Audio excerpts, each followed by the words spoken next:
ലൈഫിൽ പരാജയപ്പെട്ടത് ഒരു രീതിയിൽ പരാജയപ്പെട്ടില്ല. ഞാൻ ഡൈവേഴ്സാണ്. ഞങ്ങൾ ലൈഫ് നന്നായിട്ട് പോയിക്കൊണ്ടിരുന്നു. പിന്നെ നമുക്കെന്തോ അങ്ങോട്ടും ഇങ്ങോട്ടും പരസ്പരം ഒരുമിച്ച് ജീവിക്കാൻ പറ്റാത്ത, അങ്ങോട്ടും ഇങ്ങോട്ട് കുറ്റം പറയേണ്ട ആവശ്യമില്ല. രണ്ടാളുടെ പേരിലും തെറ്റുണ്ടെന്ന് വിചാരിക്കും.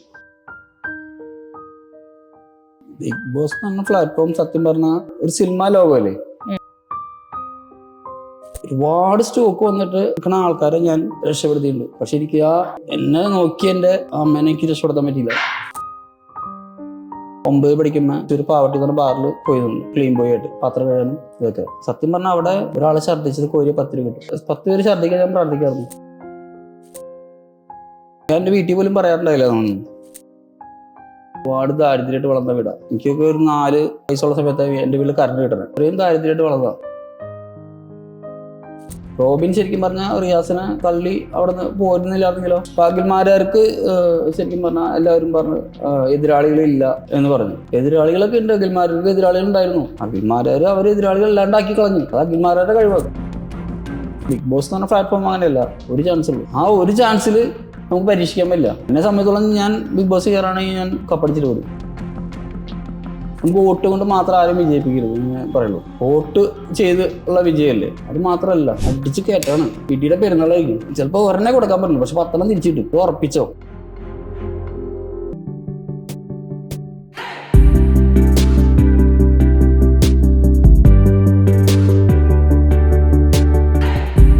Mister South India, international body builder, celebrity personal trainer and actor, ഇത്രയും ടാഗ് ലൈൻ ഉള്ള ഒരാളാണ് ഇന്ന് കൂടെ ഉള്ളത്.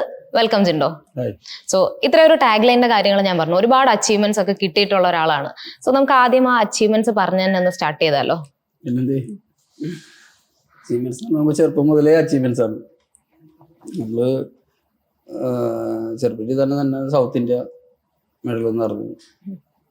മിസ്റ്റർ എറണാകുളം, മിസ്റ്റർ കേരള, അങ്ങനെ പിന്നെ ഫെഡറേഷൻ കപ്പ് മിസ്റ്റർ ഇന്ത്യക്ക് പോയി അതിനകത്ത് തേടുമെന്ന് പറഞ്ഞു.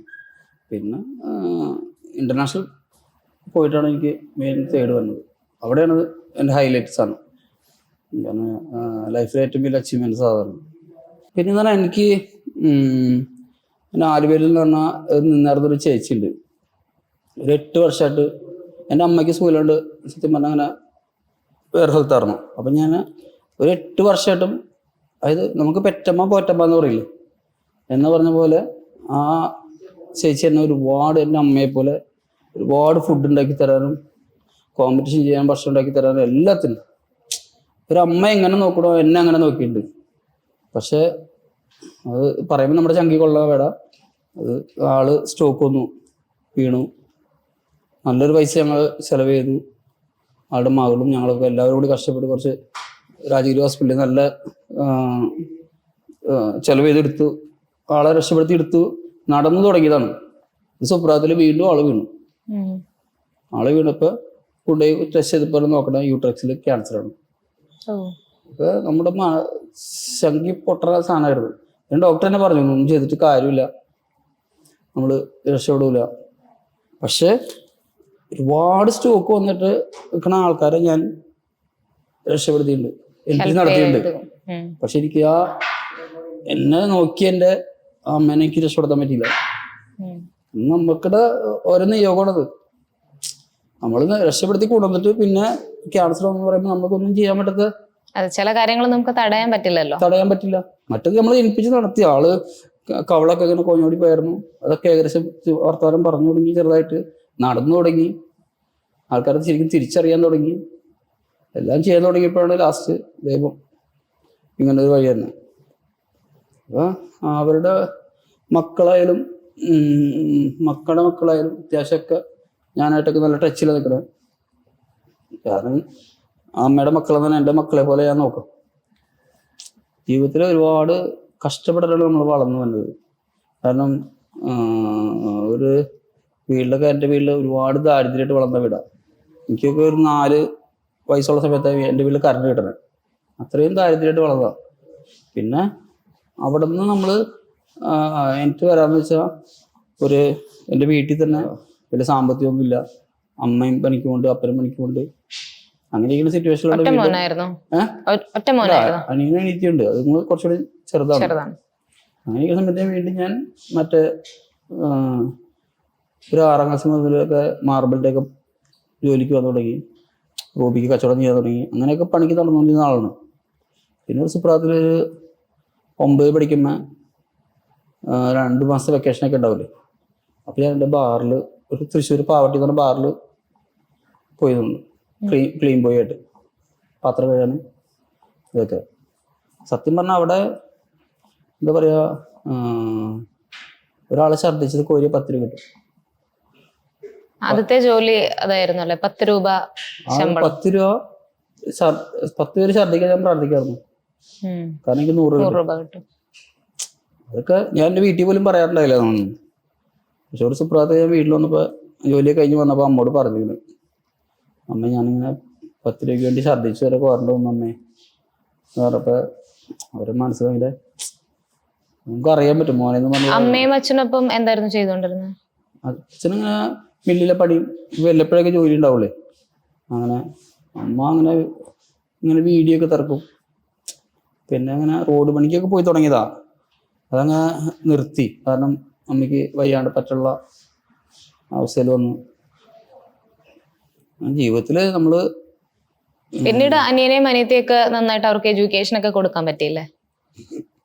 അനിയത്തിയുടെ കാര്യം പറഞ്ഞാൽ അനിയത്തി പ്രീ ഡിഗ്രി പഠിച്ചിട്ട് സമയത്ത് പഠിച്ചു കഴിഞ്ഞിട്ട് അവളുടെ ആഗ്രഹം എന്താണെന്ന് വെച്ചാൽ നേഴ്സിംഗ് പോകണമായിരുന്നു. അപ്പോൾ ആ സമയത്ത് നമുക്ക് നേഴ്സിങ്ങിന് പോകാൻ നമുക്ക് ഡൊണേഷൻ കൊടുക്കാനുള്ള പൈസ നമുക്ക് കുറച്ച് പൈസ തികയാണ്ടേ. അതുവരെ ഞാൻ മറ്റുള്ളവരോട് ചോദിച്ചിട്ട് എനിക്ക് കിട്ടിയില്ല. അപ്പൊ എൻ്റെ പെങ്ങൾ എന്ത് ചെയ്യുന്ന വെച്ചാൽ മറ്റേ നേഴ്സിങ്ങിന് പകരം ബികോമിന് പോയി. ബികോമിന് പോയിട്ട് അവിടെ കൂടെയുള്ള ആൾക്കാരൊക്കെ നേഴ്സിങ്ങിന് പോയി. ആ 3 വർഷം കഴിഞ്ഞ് ബികോം ജയിച്ചു കഴിഞ്ഞപ്പോൾ എനിക്കും അവിടെ കൂട്ടുകാരികളൊക്കെ നേഴ്സിങ് ജയിച്ചു. അപ്പോഴത്തേക്ക് ഞാൻ കുറച്ച് സ്റ്റാൻഡിങ് ആയിക്കുന്ന സമയത്താണ് പെങ്ങളോട് ഞാൻ ചോദിക്കണം, മോൻ നേഴ്സിങ്ങിന് പോകണം ചോദിക്കണം. അന്ന് ഞാൻ ശരിക്കും പറഞ്ഞാൽ ഒരു 10 സെന്റ് സ്ഥലം മേടിക്കാൻ വേണ്ടിയിട്ട് ചിട്ടി കൂടി കാശുണ്ടാക്കി വെച്ചാണ് പൈസ കുറച്ചുണ്ടായിരുന്നു. അപ്പോൾ അവള് പോകണമെന്ന് പറഞ്ഞപ്പോൾ എൻ്റെ മനസ്സിൽ എൻ്റെ പെങ്ങന്മാരെന്ന് പറഞ്ഞാൽ അത്രയും ആ ഒരു അടുപ്പല്ലേ. അന്ന് മോൻ പൊക്കോളാൻ പറഞ്ഞു. അവള് നേഴ്സിങ്ങിൽ പോയി, നേഴ്സിംഗ് പഠിച്ചു. ആ ഒരു സിറ്റുവേഷനിൽ ഇന്നവള് കാനഡയിലാണ്. ഇന്നവള് കാനഡയിലാണ് നേഴ്സായിട്ട് വർക്ക് ചെയ്യണു. അളിയരവിടെയാണ്, 3 മക്കളുണ്ട്, അവരവിടെയാണ്. അവര് ഹൈ സെറ്റിൽഡ് ആയി.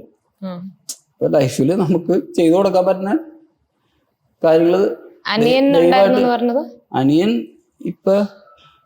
അനിയൻ പണ്ട് പാലും വണ്ടിയൊക്കെ ഓടിച്ചു നടക്കുന്ന ഒരു ഇതായിരുന്നു. അങ്ങനെ അവൻ ഡ്രൈവിംഗ് ആയിരുന്നു മെയിനായിട്ട്. അങ്ങനെയുള്ള സുപ്രാതിരിക്കുന്നത്. പിന്നെ പുള്ളിക്കാരെ ഊബർ ഓടാൻ തുടങ്ങി. അങ്ങനെ അവൻ കെട്ടിയണതും ഒരു പോലീസുകാരിയാണ്. അപ്പൊ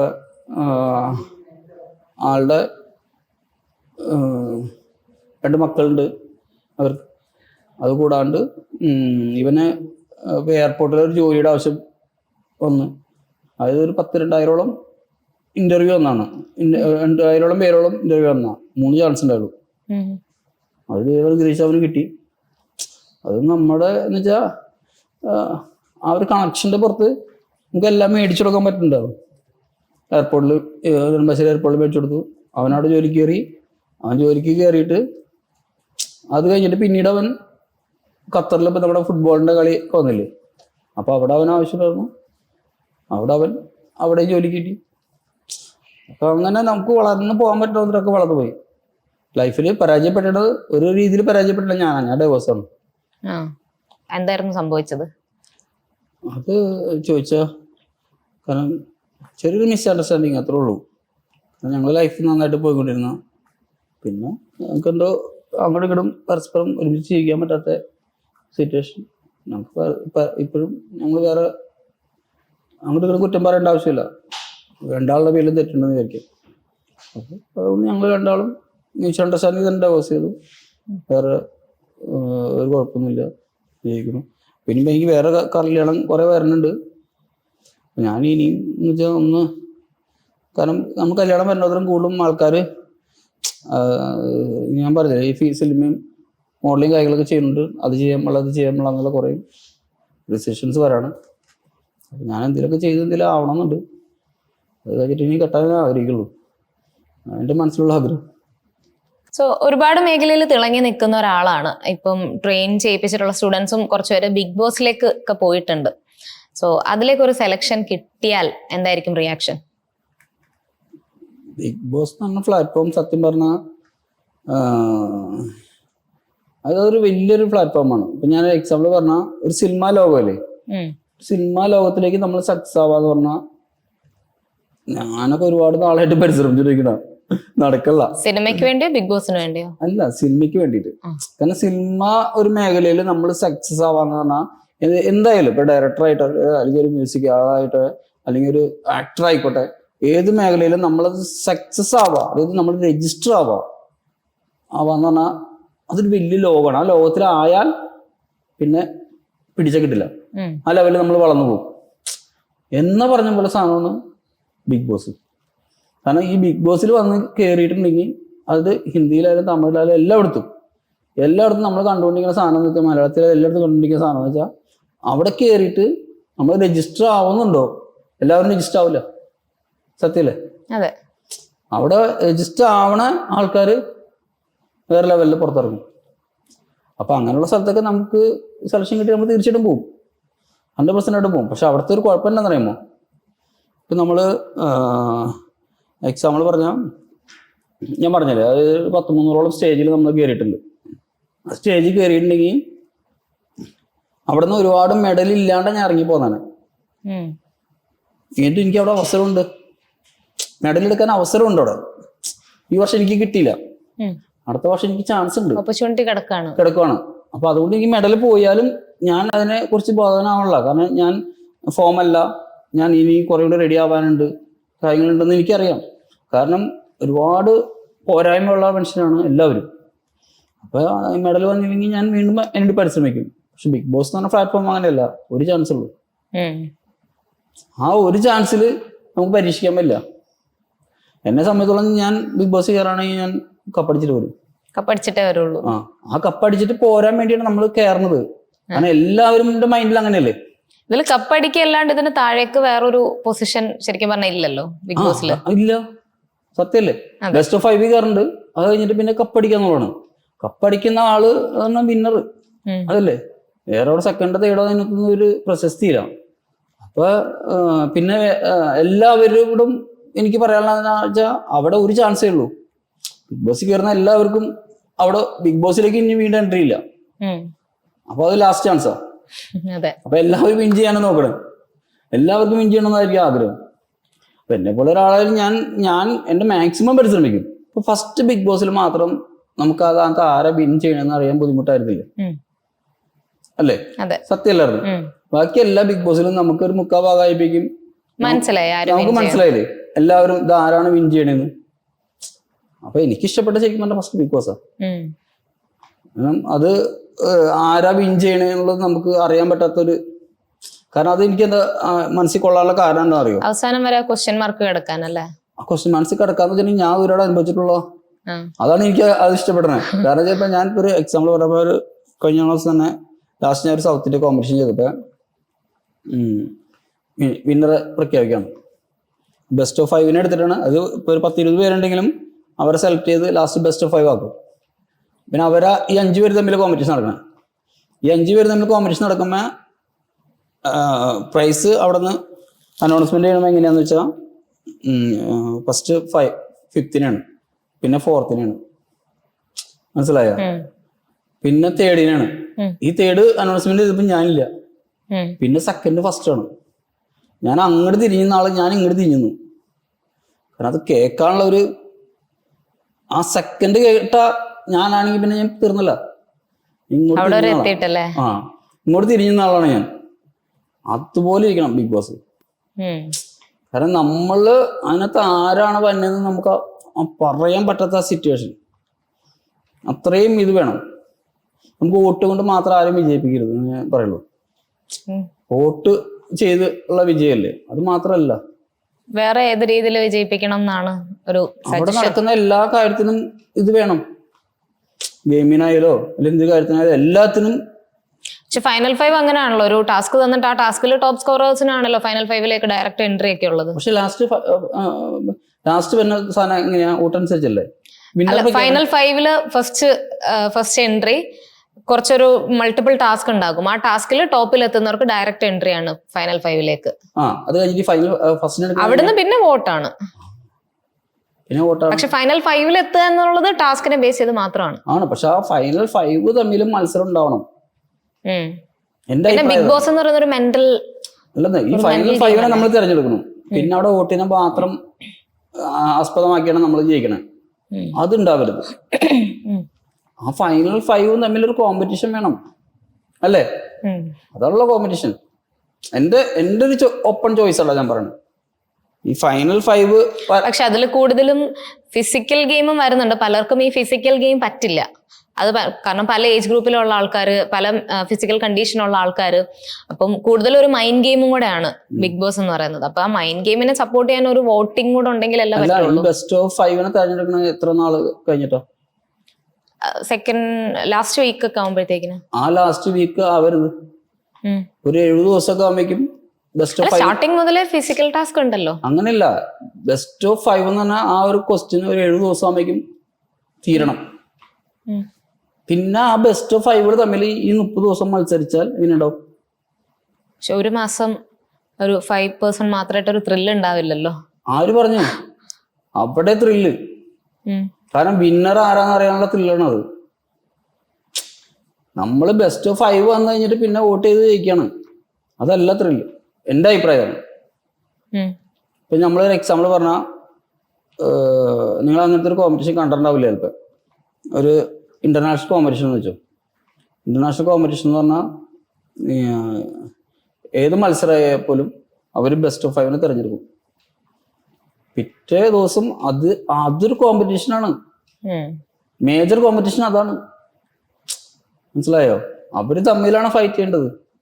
ഒരു മിസ്റ്റർ ഇന്ത്യ നടക്കാന്ന് വെച്ചോ, അല്ലെങ്കിൽ മിസ്റ്റർ യൂണിവേഴ്സ് നടക്കാന്ന് വെച്ചോ, എന്ത് നടക്കുകയാണെങ്കിൽ പോലും ഈ പറഞ്ഞ ബെസ്റ്റ് 5 തിരഞ്ഞെടുത്തിട്ട് പിറ്റേ ദിവസം മത്സരത്തിൽ അവര് ആ 5 പേര് തമ്മിൽ ഫൈറ്റ് തന്നെയാണ്. പല കോസ്റ്റ്യൂമുകളായിട്ടും, പല റാമ്പാണെങ്കിൽ അങ്ങനെ, മറ്റേ ബോഡി ബിൽഡിംഗ് ആണെങ്കിൽ അതിനപ്പുറം. അങ്ങനെയൊക്കെ കണ്ടു വളർന്നതാണ് ഞാൻ. അതുകൊണ്ടാണ് എനിക്ക് അങ്ങനെ ഒരു ഒപ്പീനിയൻ ഞാൻ പറയണേ. കാരണം ബെസ്റ്റ് ഓഫ് 5 കടക്കാൻ ശരിക്കും പറഞ്ഞാൽ തീർച്ചയായിട്ടും അവർ കഷ്ടപ്പെട്ടിട്ട് തന്നെ കിടക്കണം. പക്ഷെ ആ ഒരു കഷ്ടപ്പാട് ഈ ബെസ്റ്റ് ഓഫ് 5 വീണ്ടും വേണം. മനസ്സിലായോ? ഇപ്പൊ നമ്മള് 3-5 പേരെ തെരഞ്ഞെടുത്ത് കഴിഞ്ഞിട്ട് ഈ 5 പേര് തമ്മിലുള്ള ഒരു മത്സരമുണ്ട്, അത് പൊളിയായിരിക്കും. അങ്ങനത്തെ ഒരു സാധനം ഉണ്ടെങ്കിൽ പല രീതിയിലും ടാസ്ക് കൊടുത്ത് ഒരു 10-15 ദിവസമെങ്കിലും അങ്ങനെ നടന്ന പണി പാളും. കാരണം ഇവിടെ ഒരുപാട് ഇപ്പൊ ഈ 10-20 പേര് കയറണമെങ്കിൽ 10-20 പേർക്കും ഇവിടെ ആർമിയും കാര്യങ്ങളൊക്കെ ഉണ്ടാവും.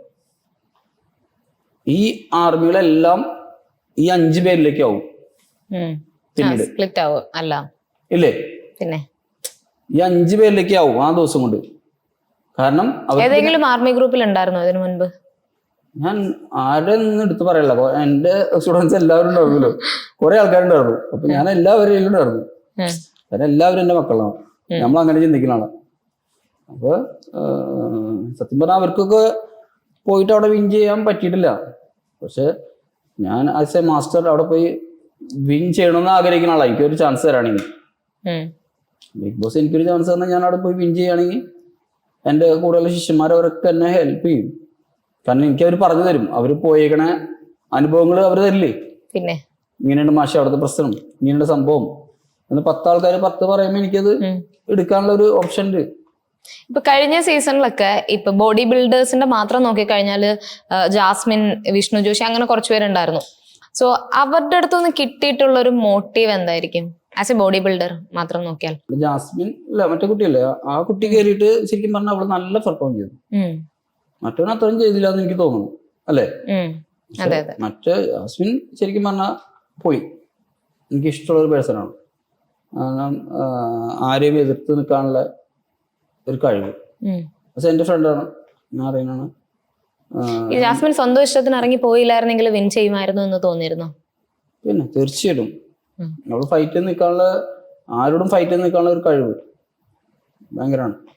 അത് എല്ലാവരും കിട്ടുന്ന കാര്യമല്ല. അതൊരു ആണിന്റെ കരുത്താണ്.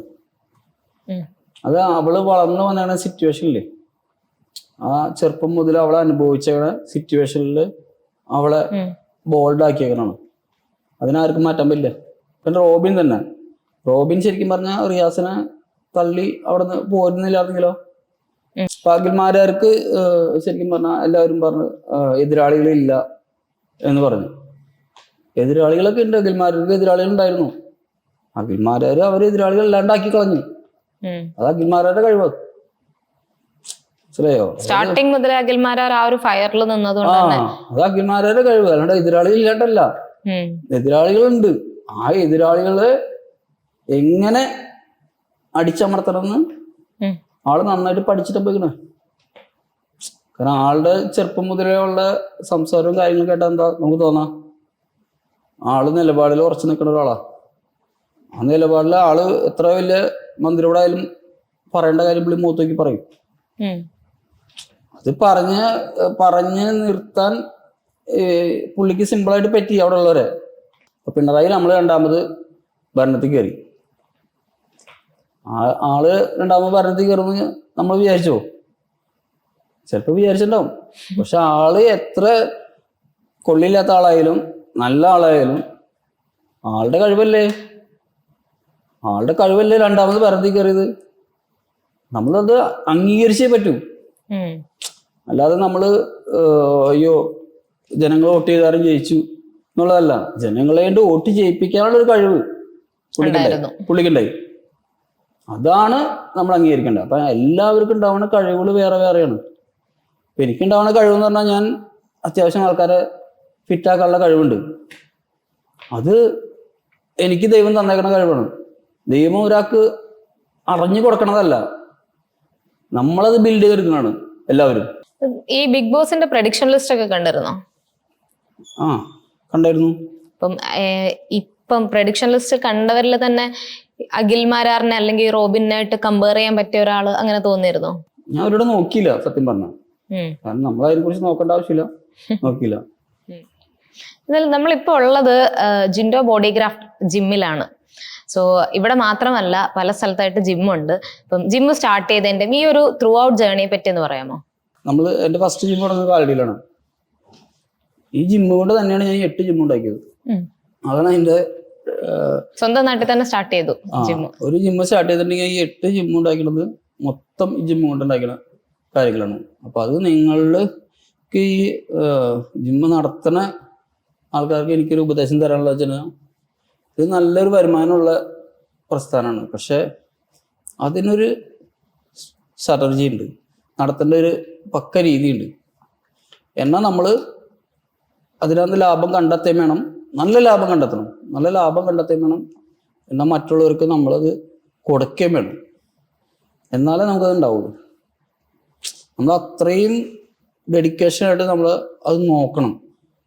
ഇപ്പം നമ്മൾ സാധാരണ ഒരു ഫിറ്റ്നസ് സെൻറ്റർ ഒരാൾ തുടങ്ങി, ഇന്നത്തെ പ്രശ്നങ്ങൾ എന്താ പറഞ്ഞത്, ഫിറ്റ്നസ് സെൻറ്റർ തുടങ്ങി കഴിയുമ്പോൾ ആ ഫിറ്റ്നസ് സെൻറ്റർ കുറച്ച് നാൾ അവർ നോക്കും. ഇത് കഴിയുമ്പോഴേക്കും പിന്നെ ട്രെയിനർമാരും കാര്യങ്ങളൊക്കെ ആവും. പിന്നെ ആ ഓണർ വേറെ എന്തെങ്കിലും പരിപാടിയൊക്കെ ആയിട്ട് അങ്ങോട്ട് മാറിപ്പോവും. അതിനെക്കുറിച്ച് അതായത് അവിടെ നടക്കുന്ന പ്രവർത്തികൾ നമ്മൾ ക്ലിയർ ആയിട്ട് നോക്കിയാൽ നമ്മുടെ പൈസകൾ പോകുന്ന വഴികൾ അറിയാൻ പറ്റും. അപ്പൊ അത് നോക്കി അന്വേഷിച്ച് നടത്തിയാൽ ഇത്രയും ലാഭമുള്ള ഒരു പ്രസ്ഥാനം വേറെ ഇല്ല. പിന്നെ ബാക്കി പറയാന്ന് വെച്ചാ ഒരുപാട് പറയാനുണ്ട്. ഒരു 4ാം ക്ലാസ് മുതൽ കരാട്ടെ ക്ലാസ് പോകാൻ തുടങ്ങിയതാ. 9 പഠിക്കുമ്പോൾ തന്നെ കരാട്ടെ ബ്ലാക്ക് ബെൽറ്റ് എടുത്തു. അതിന് നമുക്കൊരു ഈ കരാട്ടെ ബ്ലാക്ക് ബെൽറ്റ് എടുത്തപ്പോൾ തന്നെ നമുക്കൊരു എന്താ പറയുക, ഒരു വിൽ പവറാണ്. ഇന്നത്തെ പോലെയല്ല. ഇന്നെന്ന് പറഞ്ഞാൽ നമുക്ക് കരാട്ടെ ക്ലാസ് എന്ന് പറഞ്ഞിട്ടുണ്ടെങ്കിൽ അതൊരു സ്പോർട്സാണ്. നല്ലതാട്ടോ, അത് നല്ലതാണ്. പിള്ളേർക്ക്, കുട്ടികൾക്ക് ജോലി കിട്ടാനും ഗ്രേസ് മാർക്ക് കിട്ടാനും അഡ്മിഷൻ കിട്ടാനൊക്കെ നല്ലതാണ് തീർച്ചയായിട്ടും. അതെന്ന് പറഞ്ഞാൽ ഇപ്പോഴത്തെ കരാട്ടെ ക്ലാസ് എന്ന് പറഞ്ഞാൽ ഇപ്പം നമ്മൾ നീ പാഡ് വയ്ക്കും, ഗ്രോ പാഡ് വയ്ക്കും, ചെസ്റ്റ് പാഡ് വയ്ക്കും, ഗ്ലൗസ് ഇടും, ഹെൽമെറ്റ് വയ്ക്കും. ഇതൊക്കെ വെച്ചിട്ടാണ് നമ്മൾ ഫൈറ്റ് ചെയ്യണത്. അത് just touch and full back ആണ്. ഇന്നത്തെ സമയം എന്ന് പറഞ്ഞിട്ടുണ്ടെങ്കിൽ ശരിക്കും പറഞ്ഞാൽ ഞങ്ങൾ പഠിച്ചിട്ടുണ്ടെങ്കിൽ സമയം എന്ന് പറഞ്ഞാൽ അടിച്ച് കയറ്റാണ്. ഇടിയുടെ പെരുന്നാളായിരിക്കും. അപ്പൊ നമുക്ക് ഇടി കൊണ്ടുവരണ്ടെന്ന് ചോദിച്ചാൽ നമ്മൾ കൊടത്തക്കടയിൽ കൂടുതൽ കൊണ്ടക്കട ചെയ്യണം. കാരണം ചെറിയ പ്രായം മുതലേ ഇപ്പൊ കിട്ടിയിട്ടുണ്ടല്ലേ? 4ാം ക്ലാസ് പഠിച്ചപ്പോ തൊട്ടേ കിട്ടിയല്ലേ? ഇടിയുടെ പെരുന്നാളായിരുന്നു. കാരണം ഇടി കൊണ്ട് നമ്മൾ ആ ഇടിയൊന്നും ഒന്നും അല്ലാണ്ടാവും. ഇപ്പൊ പോലീസുകാരെ നമ്മൾ ഇടി മേടിക്കില്ലേ, നമ്മൾ നിന്ന് ഇടി കൊള്ളണമല്ലോ എന്നാ പറഞ്ഞ പോലെ ഇത് അന്നത്തെ കരാട്ടെ ക്ലാസ് എന്ന് പറഞ്ഞാൽ ഇടി കൊണ്ടേ പഠിക്കുള്ളൂ. നമ്മൾ അതായത് ചിലപ്പോ ഒരെണ്ണേ കൊടുക്കാൻ പറ്റില്ല, പക്ഷെ 10 തിരിച്ചിട്ടും അത് ഉറപ്പിച്ചോ. അങ്ങനെയാണ് പണ്ടത്തെ ക്ലാസ്സുകൾ മൊത്തം. അതെന്ന് പറഞ്ഞാൽ നമുക്ക് വിൽ പവർ കൂടും. പിന്നെന്ന് വെച്ചാൽ അന്നൊക്കെ ബ്ലാക്ക് ബെൽറ്റ് എടുക്കണമെന്നുണ്ടെങ്കിൽ നമ്മൾ ആ ബ്ലാക്ക് ബെൽറ്റേഴ്സിന്റെ ആ റേഞ്ചിലൂടെ തന്നെ ഉള്ള ഒരു 4-5 പേരായിട്ട് നമ്മൾ റൗണ്ടിൽ നിന്ന് ഫൈറ്റ് ചെയ്യണം. ഫൈറ്റ് ചെയ്യാന്ന് പറഞ്ഞാൽ നമ്മൾ അവരെ ഇടിച്ച് വീഴ്ത്തണ്ട, പക്ഷെ അവരെ ഇടികൊണ്ട് നമ്മൾ വീഴാൻ പാടില്ല, വീഴാതിരിക്കണം അല്ലേ? അതാണ്. അത് ഭയങ്കര ബുദ്ധിമുട്ടുള്ള കാര്യമാണ്. 5-6 പേരിൽ നിന്ന് നമ്മുടെ ചുറ്റും നിന്ന് ഇടിച്ചാലുള്ള അവസ്ഥ ആലോചിക്കും. ആ ഒരു വിൽ പവർ ഇപ്പോഴും ഉണ്ടാവുമല്ലോ. പിന്നെ അത് നമുക്ക് ഇപ്പോഴും ഉണ്ട്. അത് എവിടെ ചെന്നാലും നമുക്കത് അതാണ് നമ്മള്. കാരണം എനിക്ക് ഏറ്റവും കൂടുതൽ നന്ദി പറയാനുള്ളത് എൻ്റെ സൺസായി സാജിപ്പോൾ മാഷിനോടാണ്. കാരണം സാജിപ്പോൾ മാഷ് അങ്ങനെ ഒരു സാറ് എനിക്ക് ഇല്ല എങ്കിൽ ഞാനൊന്നൊരു വിൽ പവറുള്ള ഒരാളാവില്ല. കാരണം ചെറുപ്പം മുതലേ തന്നെ നമ്മളെ പണ്ടത്തെ കരാട്ടെ ക്ലാസ് എടുക്കാന്ന് പറഞ്ഞാൽ തന്നെ നമ്മളൊരു പഞ്ച് ചെയ്യുമ്പോൾ തന്നെ അഖ്യാന്നുള്ള സൗണ്ട് ഉണ്ട്. ആ സൗണ്ട് നമ്മൾ തന്നെ വായത് ആ സൗണ്ട് ഉണ്ട്. ആ പഞ്ച് ചെല്ലുമ്പോൾ തന്നെ ഒരു സൗണ്ട് എന്ന് പറഞ്ഞാൽ അത് ആ സൗണ്ട് മതി, പഞ്ച് വേണ്ട, അത്രയും പവർഫുൾ ആയിരിക്കും. ഇന്ന് പഞ്ചുമില്ല സൗണ്ടും ഇല്ല, ജസ്റ്റ് ആക്ഷൻ മാത്രമായി ടച്ച് ആൻഡ് ഫുൾ ബാക്ക് ആയി. പക്ഷെ ആ ഒരു ഇത് കാര്യം നല്ലതാണ്. പറഞ്ഞു ഞങ്ങൾ പഠിച്ച കാലത്തൊന്നും ഞങ്ങൾക്ക് അതിനൊന്നും ഒരു അംഗീകാരം കിട്ടിയിട്ടില്ല, ഇതൊന്നുമില്ല. പക്ഷെ ഞങ്ങൾക്ക് കിട്ടിയാണ് അതിലും വലിയ സാധനം കിട്ടി. നമുക്ക് വിൽ പവർ കിട്ടി. നമുക്ക് ആരുടെ അടുത്തും കയറി ചെല്ലാനുള്ള ഒരു ആരുടെ അടുത്തും നമ്മളൊരു നമ്മള് ഇടിച്ച അവർക്ക് പറ്റും എന്നുള്ള ബോധം നമുക്കുണ്ടാവും. മനസ്സിലായോ? അതുകൊണ്ട് നമ്മൾ ഇടിക്കാത്ത നമ്മളുടെ കയ്യിൽ നിന്ന് ചെറുപ്പം മുതലേ നമ്മൾ ചെയ്ത് അത് നമ്മൾ തൈമ്പിച്ചേക്കാണ്. കാരണം അന്ന് ചെയ്ത് തന്നെ തൈമ്പ് ചെയ്തിട്ടുണ്ട്, ഇന്നും കിടക്കണം.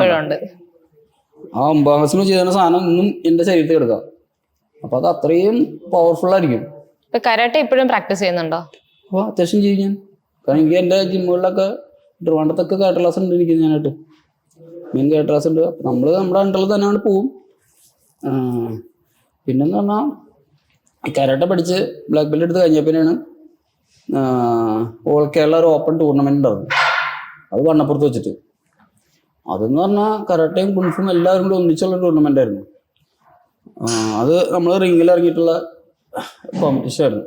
പക്ഷെ അതെന്ന് പറഞ്ഞിട്ടുണ്ടെങ്കിൽ അത് ഒരാളെന്നില്ലേ ഒരാളെന്നെ അടിച്ചിട്ട് ശരിക്കും ആളുടെ കാലിനടിച്ചിട്ട് ഇവിടെ എൻ്റെ അടി കൊണ്ടിട്ട് ഇവിടെ ഇപ്പോഴും സ്റ്റിച്ച്. അത് അടി കൊള്ളണം, ഞാൻ അപ്പം തന്നെ തലറിഞ്ഞു. ബോധം കിട്ടും. പിന്നെ അല്ലാണ്ട് അപ്പൊ തന്നെ ബോധം കിട്ടുള്ളൂ ഞാൻ. അത് ബോധം കാണാൻ കാരണം അറിയോ? അയാളുടെ നഖമില്ലേ, ആ കാലിന് നഖം പിടിയിരുന്നു. അത്രയും പവർഫുൾ ആണ് അടി. ഞാൻ അപ്പൊ തന്നെ വീണു. പക്ഷെ അപ്പൊ തന്നെ വീണെങ്കിലും ആ നഖം കൊണ്ട കാരണം, നഖം ഇവിടെ ഇരുന്ന കാരണം അയാൾക്ക് അതൊരു ഫൗളായിരുന്നു. അതുകൊണ്ട് ഞാൻ ഇത് പിടിച്ച് വലിച്ച് മാഷും കൂടെ കൂടി എടുത്ത് ചോര വന്ന് ഇതൊക്കെ ചെയ്തു. അപ്പൊ എന്നോട് പറഞ്ഞു അപ്പൊ സ്റ്റിച്ചിട്ടില്ല. പിന്നെ പോയി 5-6 അങ്ങോട്ട് ഇട്ട് ഇവിടെ എപ്പോഴും പാട്. അപ്പൊ അത് കഴിഞ്ഞ് നമ്മള് കാരണം ആ അടി കൊള്ളാന്നൊക്കെ പറഞ്ഞാലേ, അതായത് ആ അടിക്കണ ആളുടെ കാലിന്റെ നഖം ഇവിടെ ഇരിക്കണമെങ്കിൽ എത്ര പവർഫുൾ ആയിരിക്കും അടി. എന്റെ തലയൊക്കെ ഇങ്ങനെ മൂളിപ്പോയി. ഒന്നും കാണാൻ പറ്റാത്ത അവസ്ഥയിൽ ഞാൻ വീണ്. അത് കഴിഞ്ഞ് എനിക്ക് വെള്ളമൊക്കെ ചെയ്തപ്പോഴേക്കും എൻ്റെ മനസ്സിലൊരു ഇതുണ്ടായിരുന്നു, നമുക്ക് വിൻ ചെയ്യണം. എന്ത് കാര്യത്തിലാണെങ്കിലും എനിക്ക് വിൻ ചെയ്യണം എന്ന് എൻ്റെ മാക്സിമം ഞാൻ ചെയ്യും. അത് വിൻ ചെയ്യുകയോ ചെയ്യാതിരിക്കുകയോ എന്നുള്ളതല്ല, നമ്മൾ നമ്മുടെ മാക്സിമം ചെയ്യാം. അപ്പോഴും എല്ലാവരും നിർത്തിക്കോ എന്നുള്ളത് പറയുമ്പോൾ ഞാൻ താഴെ തല താത്തിയിട്ട് ഞാൻ പറയണത് എനിക്ക് ഫൈറ്റ് ചെയ്യണം എന്നാ. കാരണം അത് എൻ്റെ സുബോധവസ്ഥയിൽ പറഞ്ഞതായിരിക്കും. എനിക്ക് തോന്നിച്ച ഒറിജിനൽ പറഞ്ഞൊന്നല്ല. അപ്പൊ ഇവരൊക്കെ കേട്ടിട്ട് വീണ്ടും എൻ്റെ കഴിവുടുത്തേക്ക് വീണ്ടും ഫൈറ്റ് ചെയ്ത് ഇറങ്ങി. പക്ഷെ ഞാൻ വിൻ ചെയ്തു. അത് പറഞ്ഞു, നമ്മൾക്ക് എപ്പോഴും അടിക്കൊണ്ടാലാണ് നമ്മൾ പഠിക്കാം എന്ന് പറഞ്ഞാൽ നമ്മൾക്ക് കൊണ്ടാൽ നമ്മൾ കോൺട്രാക്ട് ഇതുവരെ നമ്മൾ തിരിച്ചു കൊടുക്കാണ്ടിരുന്നില്ല എന്ത് പ്രസ്ഥാനത്തിലും. പക്ഷെ വന്ന് ഇങ്ങനെ നമുക്ക് കൊള്ളാൻ പാത്രം പിന്നെ നമ്മുടെ മേത്തേക്ക് ഇങ്ങനെ ആരും വന്ന് കയറാറില്ല. കാരണം ഞങ്ങൾ കാലടി എന്ന് പറഞ്ഞാൽ ഞങ്ങൾക്ക് എൻ്റെ ജിമ്മുണ്ടായിരുന്നു. അവിടെ തന്നെ ഞങ്ങൾക്ക് നല്ലൊരു ഗ്യാങ് ഉണ്ടായിരുന്നു. എവിടെ കോമ്പറ്റീഷൻ പോയാലും എന്തിനു പോയാലും ഞങ്ങളുടെ ആ ഒരു കൂട്ടുകെട്ട് ഭയങ്കര പവർഫുൾ ആയിരുന്നു. ആ ഒരു പവർഫുള്ളിന്റെ ബലത്തിൽ സത്യം പറഞ്ഞാൽ എനിക്കും ഒരുപാട് വളരാൻ കഴിഞ്ഞിട്ടുണ്ട്. അവിടെ വന്നേക്കണ ആ കുട്ടികൾക്ക് മൊത്തം വളരാൻ കഴിഞ്ഞിട്ടുണ്ട്. എൻ്റെ കൂടെ ഉണ്ടായ ഞാൻ ആ ഒരു ജിമ്മ് തുടങ്ങിയിട്ട് ഒരു 8 ജിമ്മോളം തുടങ്ങി. അപ്പോൾ ഈ സ്ഥാപനങ്ങളൊക്കെ തുടങ്ങിയിട്ടും ഈ കൂടെ ഒരു 800-800ഓളം പേരുകൾ എൻ്റെ സർട്ടിഫിക്കറ്റ് എംബസിയിൽ അറ്റസ്റ്റ് ചെയ്തിട്ടുണ്ട്. അത് വെച്ചിട്ട് അവര് പുറത്തോട്ട് പോയി ജോലി പിടിക്കാൻ ജീവിക്കുന്നുണ്ട്. അതായത് 100-800 കുടുംബം ഞാൻ രക്ഷപ്പെടുത്തിയിരുന്നതിൻ്റെ അർത്ഥം. അതൊരു അച്ചീവ്മെന്റ് ആണല്ലോ. അടുത്തൊരു അച്ചീവ്മെന്റ്, ഏറ്റവും വലിയ അച്ചീവ്മെന്റാ. അതെ. കാരണം ഇന്നാളെ തന്നെ ഒരു ഉമ്മ ആലുവയിൽ വെച്ചിട്ട് അങ്ങനെ അമ്മയ്ക്ക് നടക്കാൻ പറ്റില്ല, ആ ഒരു അവസ്ഥയാണ്. പോകുന്നുണ്ട്, ജിൻഡോ മോനെ എന്ന് വിളിക്കുക. അപ്പം ഞാൻ ആരാണോ വിളിക്കണത്, ഇങ്ങനെ ആൾ പയ്യെ വരാം. സാധാരണ ഞാൻ ചിന്തിച്ചെന്ന് വെച്ചാൽ പൈസ ചോദിക്കാനായിരിക്കും. നമ്മളങ്ങനെയല്ല ചിന്തിക്കുക. ഒരു വയസ്സായ ഒരാൾ വന്ന് ചോദിക്കുക നമ്മളോട് വിളിക്കണേ പക്ഷെ ജിൻഡോ മോനെ എന്ന് വിളിച്ചപ്പോൾ ഞാൻ നമ്മൾ അറിയണ ഒരാളെ നമ്മളോട് നിന്നു. ഞാൻ കൈ പിടിച്ചിട്ട് എന്നോട് മോൻ അറിയുമോ എന്ന് ചോദിക്കണം. അപ്പൊ ഞാൻ പറഞ്ഞു, ഉമ്മ ഞാൻ എവിടെ കണ്ടിട്ടുണ്ട്, എനിക്ക് മനസ്സിലാവുള്ളൂ പറയണു. അപ്പൊ പുള്ളി പറയാ, എൻ്റെ മോൻ രക്ഷപ്പെടുത്തിയതാ. അപ്പൊ ഇപ്പൊ ഗൾഫിൽ പോയി സുഖമായിട്ട് ജീവിക്കുന്നുണ്ട്, മറ്റേ പൈസ ഒക്കെ അയച്ചുണ്ട്, ഒക്കെ ചെയ്യുന്നുണ്ട്. ഇവിടെ ആയിരുന്നെങ്കിൽ അവൻ്റെ ജീവിതം തീർന്നത്, വെള്ളടിച്ച് വെറുതെ നടന്നവനാണ് എന്നൊക്കെ പറയാണ്. അപ്പൊ ആ ഉമ്മയുടെ മനസ്സിൽ വരെ ഞാനുണ്ട്, ഒരിക്കലും മറക്കില്ല ഉമ്മയും മുഖം. അതെന്നെ ശരിക്കും സന്തോഷിപ്പിച്ച്, മനസ്സിലായോ? അപ്പൊ അതൊരു എൻ്റെ മനസ്സിൽ എനിക്ക് കിട്ടാൻ അങ്ങനത്തെ സുഖങ്ങളൊക്കെ ഒരു വേറെ ലെവലാണ്. കാരണം ദൈവം തന്നെ ഓരോ അനുഗ്രഹങ്ങളാണ്. അത് നമുക്ക് അത്രയും ആൾക്കാര് സഹായിക്കാൻ പറ്റിയില്ലോ എന്നുള്ളത് ആ ഉമ്മയ്ക്ക് പോലും നമ്മളെ ഓർമ്മ വന്നിട്ട് നമ്മളെ വിളിച്ചല്ലോ, തീർച്ചയായിട്ടും. നിന്റെ മോനെന്ന്. വർഷമായിരുന്നു സ്റ്റാർട്ട് ചെയ്തത് ഫസ്റ്റ് ജിം? അത് വെച്ച് ഞാൻ 20 വയസ്സ് 21 വയസ്സ് കൊണ്ട് ഞാൻ ജിം തുടങ്ങി. ഇപ്പൊ ഞാൻ അടുത്ത് ബാംഗ്ലൂർ ഒരു ജിം വാങ്ങിച്ചിട്ടുണ്ട്. ഇപ്പൊ ഓപ്പൺ ആക്കാൻ പറ്റാത്ത വെച്ചാൽ റണ്ണിങ്ങുള്ള ജിമ്മ് വാങ്ങിച്ചാൽ ഓപ്പൺ ആക്കാൻ പറ്റാത്ത വെച്ചാൽ ഞാൻ കുറച്ച് ഷൂട്ടും കാര്യങ്ങളൊക്കെ ഉണ്ട്. അപ്പം അതിൻ്റെ കാര്യങ്ങളൊക്കെ കഴിഞ്ഞിട്ട് ഒരു 3-4 മാസം കഴിഞ്ഞിട്ട് അത് ഓപ്പൺ ആക്കും. ഞാൻ മൈൻഡിലേക്കാണ്. പിന്നെ വേറെ അടുത്ത ജിമ്മ് തുടങ്ങാൻ ഉദ്ദേശിക്കുന്നത് 2 സ്ഥലമാണ്. അത് ഒന്ന് ലണ്ടനും ഒന്ന് അമേരിക്ക. ഇനിയിപ്പം ഇന്റർനാഷണൽ പിടിക്കുകയാണ്. അത് ഏകദേശം സെറ്റായിരിക്കാനാണ്. അത് ഇനി നമ്മള് സൈൻ ചെയ്യേണ്ട ആവശ്യമുള്ളൂ. പക്ഷെ അത് എന്താ ചെയ്യേണ്ടത് എല്ലാ സ്ഥലത്തും ഓടിയെത്താനൊക്കെ പറ്റുന്നുണ്ടോ? ഇപ്പം 8 സ്ഥലത്തുണ്ട്. ഈ 8 സ്ഥലത്തും ഒരേപോലെ തന്നെ ഒരു പ്രസൻസ് അറിയിക്കണ്ടേ, അതിന് പറ്റുന്നുണ്ടോ? അത് നമ്മൾ ഏറ്റവും മെയിൻ ചെയ്യേണ്ട കാര്യം എന്ന് പറഞ്ഞാൽ നമ്മള് നല്ല നല്ല മാനേജർമാരെ വെക്കണം നോക്കാനതിനും. പിന്നെ എല്ലായിടത്തും നമ്മൾ ഇതുവരെ ക്യാമറ വെച്ചിട്ടുണ്ടോ, അതിൽ ക്യാമറ വെക്കണം. ഒരു സാധനം പോലും ബാത്റൂം ഒഴിച്ച് ബാക്കി എല്ലായിടത്തും നമുക്ക് ക്യാമറ വേണം. അപ്പൊ നമുക്ക് എപ്പോഴും നോക്കി അത് മനസ്സിലാക്കാനുള്ള, മറ്റുള്ളവരെ വിലയിരുത്താനുള്ള കഴിവ് ആ മാനേജർക്ക് വേണം. ഇതിന്റെ ഒപ്പം ഈ സെലിബ്രിറ്റി പേഴ്സണൽ ട്രെയിനിങ് എങ്ങനെയാണ് കൊടുക്കാറുള്ളത്? സെലിബ്രിറ്റി പേഴ്സണൽ ട്രെയിനിങ് എന്ന് പറഞ്ഞാൽ ഇപ്പം നമ്മൾ സെലിബ്രിറ്റീസിനൊക്കെ പറഞ്ഞാൽ, അതായത് ഇപ്പൊ ഒരു പടത്തിന് വേണ്ടിയിട്ട് പെട്ടെന്നായിരിക്കും മാറേണ്ടത്. അവര് സാധാരണ ചിലപ്പോൾ വെറുതെ കുറച്ചൊന്ന് വണ്ണം കൂട്ടിയാൽ മതിയാവും.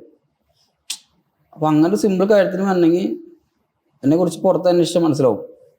ഞാൻ തന്നെ നിപ്പിലും മാറും. എനിക്ക് ഒരാഴ്ച ഞാൻ എന്നെ കാണുന്ന ആളായിരിക്കില്ല, ചിലപ്പോൾ പിറ്റത്തെ ആഴ്ച ഞാൻ വേറെ ലെവലും. അപ്പൊ നമ്മളെ തന്നെ നമ്മൾ മാറ്റി നമുക്ക് ഭയങ്കര എക്സ്പീരിയൻസ് ആണ്. എന്ന് പറഞ്ഞ പോലെ നമുക്ക് എല്ലാവരും സഡൻ മാറ്റാന്നുള്ളൊരു കഴിവ് നമുക്കുണ്ട്. ഈ ചിലർ വന്ന് പിടിവാശി പിടിക്കില്ല, എനിക്ക് ഒരാഴ്ച കൊണ്ട് മാറണം, 2 ആഴ്ച കൊണ്ട് മാറണം. സോ അത് പ്രാക്ടിക്കലി പോസിബിൾ ആണോ ശരിക്കും? തീർച്ചയായിട്ടും ആണ്. അതായത് നമ്മള് സെലിബ്രിറ്റീസിന് അതിനുള്ള സമയമുള്ളൂ. ഇപ്പൊ അവർ 2 ആഴ്ചക്ക് ഒരു ഷൂട്ടിന് വരാണ്, 2 ആഴ്ച കൊണ്ട് മാറണം. പക്ഷെ അവർ 2 ആഴ്ച ഡെഡിക്കേഷൻ ചെയ്യാൻ അവർ റെഡി ആണെങ്കിൽ പ്രോപ്പർ ഡയറ്റും ഫോളോ ചെയ്യണം. കാര്യങ്ങൾ അത്യാവശ്യം അങ്ങനെ വലിയ ഡയറ്റ് ഒന്നും ഞാൻ ചെയ്യിക്കുന്ന സാധാരണ ആൾക്കാരെന്താ പറയാ, ഇപ്പൊ പച്ച മലയാളത്തിൽ പറഞ്ഞ മലയാളീസ് ചോറ് ഇഷ്ടപ്പെടാത്ത ആരെങ്കിലും ഉണ്ടോ? ഇല്ല. എല്ലാവരും നമ്മൾ ചോറ് എന്ന് പറഞ്ഞ സാധനം നമുക്ക് ഭയങ്കര ഇതല്ലേ. അപ്പൊ ജിമ്മിൽ ചെന്ന് ആദ്യം പറയണത് എന്തായിരിക്കും? ചോറ് ഒഴിവാക്കാൻ. നിങ്ങൾ ചോറ് കട്ട് ചെയ്യും അല്ലേ, ആദ്യം പറയണതല്ലേ. എത്ര നാൾ കട്ട് ചെയ്യും? കുറച്ച് കട്ട് ചെയ്ത് കഴിഞ്ഞാൽ നമ്മൾ വർക്കൗട്ട് ചെയ്ത് വീണ്ടും തിന്നും, വീണ്ടും പോരും. ഇവിടെയുള്ള എല്ലാ ട്രെയിനർമാരും ഈ പറഞ്ഞ ചപ്പാത്തിയായിട്ട് വന്നത്, ഞാൻ ചോറായിട്ട് വന്നത്. ചോറ് ഇഷ്ടപ്പെടുന്ന ആളാണോ? അല്ല, ചോറ് കഴിച്ചോളൂ പറയുള്ളൂ. അതാ നമ്മൾ കഴിക്കുന്ന ആ കലോറിയുടെ അളവ് കുറച്ച് കഴിച്ചാൽ മതി. അല്ലാതെ ഈ ചോറും ചപ്പാത്തിയൊക്കെ സെയിമാണ്. എക്സാമ്പിൾ പറഞ്ഞാൽ തന്നെ വലിക്കണ്ട, കുടിക്കണ്ട എന്നൊക്കെ പറഞ്ഞ് സാറേ ഞാൻ ഇവരോട് വലിക്കും കുടിക്കും എന്നൊക്കെ പറഞ്ഞ് ഇവിടെ വന്ന് പറയുന്ന അവരുടെ ആൾക്കാരുണ്ട്.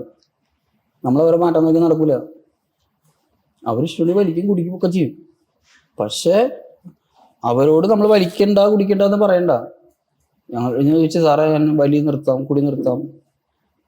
ഞാൻ പറഞ്ഞു നിർത്തണ്ട. സ്വയം തോന്നിയിട്ട് നിർത്താനാണോ? അത് നിങ്ങൾ ചെയ്ത് കുറച്ച് നാൾ കഴിയുമ്പോൾ നിങ്ങൾക്ക് നിർത്താൻ പറ്റിയെങ്കിൽ നിർത്ത്. ഞാൻ വലിയ നിർത്താൻ പറഞ്ഞാൽ നിങ്ങൾ നിർത്തും. എത്ര ദിവസം നിർത്തും? വീണ്ടും ചെയ്യും. മനസ്സിലായോ? പിന്നെ ഇന്നത്തെ കാലത്ത് എന്ന് പറഞ്ഞാൽ ഒന്ന് വലിക്കാത്ത കുടിക്കാത്ത ആൾക്കാർ കുറവാണ്. ഏത് ഫിറ്റ്നസ് ട്രെയിനർമാരായാലും ചെയ്യും, ഇഷ്ടം പോലെ ഉണ്ട്. അവർ ചെയ്യണില്ലെന്ന് പറയുള്ളൂ. ഒരു 2 വർഷമൊക്കെ ആയിട്ടുണ്ടാവുള്ളൂ. ഞാനൊക്കെ എന്തെങ്കിലും ഒരു ബെഗ് അടിക്കോ അല്ലെങ്കിൽ ഒന്ന് വലിക്കോ എന്തെങ്കിലും കാര്യങ്ങളൊക്കെ ചെയ്തിട്ടുണ്ടെങ്കിൽ ഇപ്പൊ ചെയ്യേണ്ടത്. അതിന് മുമ്പ് ഞാൻ വെള്ളയെ അടിച്ചിട്ടില്ല. 2 വർഷം മുൻപാണ് ആദ്യമായിട്ട് അടിക്കുന്നത്. മനസ്സിലായോ? ഇത്രയും വർഷങ്ങൾക്ക് മുമ്പ് ഞാൻ അടിച്ചിട്ടേ ഇല്ല. പിന്നെ ഞാൻ അടിച്ചേക്കണത് എൻ്റെ ഓർമ്മ ഉള്ളതെന്ന് പറഞ്ഞാൽ, ഞാൻ കൽക്കട്ടയിൽ റെയിൽവേയുടെ ടെസ്റ്റ് പോയി കഴിഞ്ഞപ്പോൾ അവിടെ നമ്മൾ പിള്ളേരെ കൂടിയിട്ട് ചുമ്മാ കമ്പനി വിടാൻ വേണ്ടി അവർ കുപ്പിയൊക്കെ മേടിച്ച് അടിക്കാൻ മേടിച്ച്. അപ്പം അവർ തന്നെ ബേലായിട്ട് കുടിപ്പിച്ച് ഞാൻ കുടിച്ച്. പക്ഷെ ആ കുടിച്ച ഓർമ്മയിൽ എനിക്ക് സംഭവിച്ച കാര്യം എന്ന് പറഞ്ഞാൽ എൻ്റെ ബോധം പോവാ ചെയ്തത്. ഞാനന്ന് ആ കുടിച്ചിട്ട് ബാത്റൂമിൽ കയറിയപ്പോൾ ആ ബാത്റൂം മൊത്തം ചീത്തയാണ്, ടൈൽസൊക്കെ ഇങ്ങനെ ചീത്തയാണ്. അന്ന് എനിക്ക് ടൈൽസിന്റെ വർക്ക് ഉണ്ട്. ഞാൻ എൻ്റെ ഷർട്ട് ഊരി സത്യം പറഞ്ഞ ആ ബാത്റൂമൊക്കെ കഴുകി. ബോധം എന്റെ പോയി. ചിന്ത അതിലോട്ടെത്തി. കാരണം എന്റെ മൈൻഡ് ഈ ടൈൽസൊക്കെ ചീത്തയായിട്ടിരിക്കുക. സ്വന്തം ഷർട്ട് ഊരിയിട്ട് ഞാൻ ആ ടൈല് കഴുകി. ആരും പറഞ്ഞാൽ ഇത് നമ്മൾ ചുമ്മാ വെറുതെ ഇതിനു വേണ്ടി പറയണമെന്ന്, സത്യസന്ധമായിട്ട് പറഞ്ഞ അങ്ങനെ ചെയ്തു. അപ്പൊ അത് എനിക്ക് മനസ്സിലായി. അപ്പോഴും എനിക്ക് മനസ്സിലായി ഞാൻ ബോധ മനസ്സിൽ ഈ സാധനം അടിച്ച എനിക്ക് പണി കിട്ടുന്നു. പിന്നെയും ഒരുപാട് ജിം പരിപാടികൾ ബാക്കിയുണ്ട്. അതുപോലെ തന്നെ ബോഡി ബിൽഡിങ്ങിന്റെ മോഡലിംഗ് ഒക്കെ ചെയ്യുന്നുണ്ട്. ഒരുപാട് പരിപാടികൾ ബാക്കിയുണ്ട്. ഒരു ഫിലിം ആക്ടർ ആവണം എന്ന് വലിയൊരു ആഗ്രഹമുണ്ട്. അപ്പം എല്ലാ ആഗ്രഹങ്ങളും ഒരുമിച്ച് തന്നെ പെട്ടെന്ന് തന്നെ നടക്കട്ടെ എന്ന് ഞാൻ ആശംസിക്കുന്നു. സോ എല്ലാം ആഗ്രഹിച്ച പോലെ തന്നെ നടക്കട്ടെ. Thank you so much.